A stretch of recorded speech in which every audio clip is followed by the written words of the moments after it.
Hey everyone, it's Fat Vegan. Hope everyone's doing well. Hope you're staying healthy out there. Remember, the best way to fight against this disease going around, it's a cold virus. Um, you know, the best way to fight it is to eat healthy, which means less fats, animal products, more veggies, lots more veggies, and get out in the sun. Put your hands in some good soil. So gravel and sand, not soil, not no, no. It needs to be like black to like brown. Things grow out of it normally.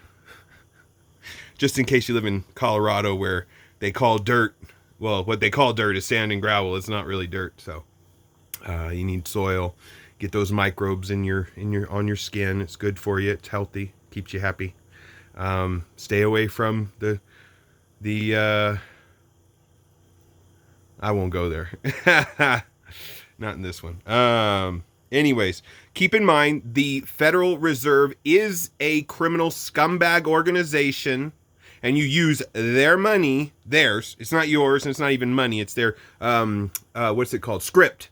You use federal script. It's not money. It's script. It's paper. Okay, it's worthless garbage. Save quarters and dimes because they're 91.7% copper.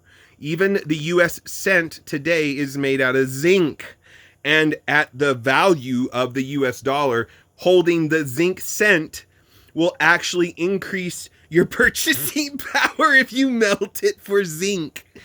By the way, since they never changed our Constitution, it's still script. It's not money. They didn't change our Constitution, which is what it would have to happen to change gold and silver into just a commodity and their script into a currency or money of America. It is actually illegal and unconstitutional, and I would rather die than accept it as payment for anything. So I don't sell stuff. I'll buy stuff with the worthless fucking garbage, and if you want to take it, if you're like, oh, I want that, I'll take that fiat currency. Well, okay, I'll take advantage. Because you don't educate yourself. Because you don't get out there and educate yourself on what the Constitution says, on what our founding fathers believed in. You ignore everything, like people who, I don't know, go into the government for a job. I am a disabled veteran, so I'm sorry, everyone, for screwing over your rights. That's what veterans need to start saying. I'm sorry, everyone, for not supporting our Constitution, because none of us are fighting. That's why a politician, what is her name? I think she worked in the House, federal, wrote a letter saying that our veterans are the most dangerous thing to our sovereignty. And when she said our, she was talking about the elites, not the people. Because if she was talking about the people, they're about the only saviors that we have, are people who are willing to stand up and die for rights and freedoms, because that's the only time you have a chance. It's another thing you guys need to understand out there.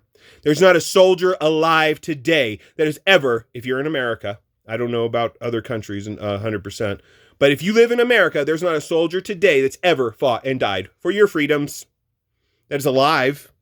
Not a single one.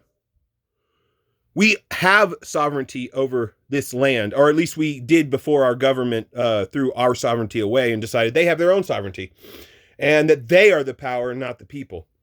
So, and if you understood the difference, you'd be ready to die for your rights and freedoms, because you are the only person who has an opportunity to defend your rights and freedoms. Maybe if you build a community, somebody might stand up with you. But if you don't, if it's just you, hang because they said so, or fight and die because that's the only opportunity you have to really voice your opinion. That's what I've learned over my 38 years living in America as a disabled veteran, as a born citizen. I have native blood in me. I'm a mutt. Okay. Look white, but whatever, and all those white privileged pieces of shit pushing that garbage. Screw you, racist piece of garbage. I don't care what your skin color is. So I don't know why you care what mine is. Screw all those people out there. That's disgusting garbage. Really, we need to move past this racist bullshit, because the more we talk about it in the sense of, oh, he's racist, he's a bad person because he's white, he's this, he's that. That's racism, and they're pushing it. They're selling it to you. That's racism. So if we talk about it, we need to talk about it in the context of, hey, let's not be this way. Let's not look at somebody and judge them based off of what we see, and let's actually look at them and take the opportunity to learn who they are, what they've done in their life, what their or at least in the past, year, what was their consistency like, that's who a person is. And yes, that changes if they were doing drugs or doing something else and they go, I don't want to do that anymore, and they work on themselves, and after a year or 2 years, you should give the guy, some benefit of the doubt, if not 100%. Obviously if he sits in his house for 2 years, you're not overcoming something. You're just taking yourself out of a opportunity situation. If you can face it and walk away from it, that's when you've really changed. And that's difficult. Oh my gosh, it's so difficult. The quick fix, the easy feel goods is hard to walk away from. And so I give props to anyone and everyone who's ever walked away from alcohol, drugs of any kind. And there's other things that are just as addictive. And if you've walked away from those other things, good for you. Good for you. Keep it up, There's a lot of opportunities coming up, y'all. I've been very negative thus far for the last 7 minutes. I've been pretty negative. Negative in the sense that I'm talking about facts and truth. So I really don't consider it so much negative. Just people have a little baby attitude and they want to get all upset because, it's scary. Fuck you. Grow up. Women and men, grow the fuck up. I'm so sick of that baby shit. I really am, y'all. Like, I'm a harsh guy, but I don't mind if you cuss me out as long as we can talk it out. Okay. All right. Now I know how you feel on that subject. Great. Okay. Can we find common ground and iron this out? That's how a conversation, in my opinion, should go. But people fall, oh, you're offensive. Fuck you. Grow up. This fucking crybaby world needs to end. And we need to move on, which means the biggest opportunities of our lives. If you're free from the attack of the government, you're free from extreme burdens of finance, and you have some financial ability. Yes, I hate the U.S. government's currency, but until people pull their head out of their ass, I'm going to use it for what dumbasses are willing to use it for. So, and again, if you're a businessman, I'm not referring to you. You're stuck in the same boat. You're doing the same thing. Its value. You're just moving it around and hopefully holding on to real assets, because that's the only way you ever become wealthy. Assets, not currency. See, there's families that are wealthy throughout currency regimes, changes, everything. Why? Because they hold assets, y'all. So let's be positive.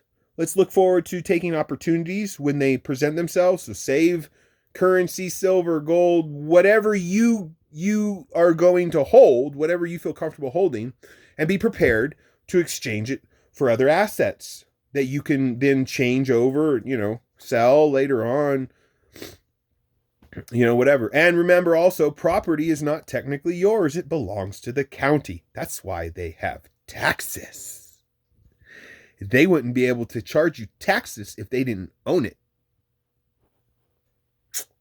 And then there's that federal taxes.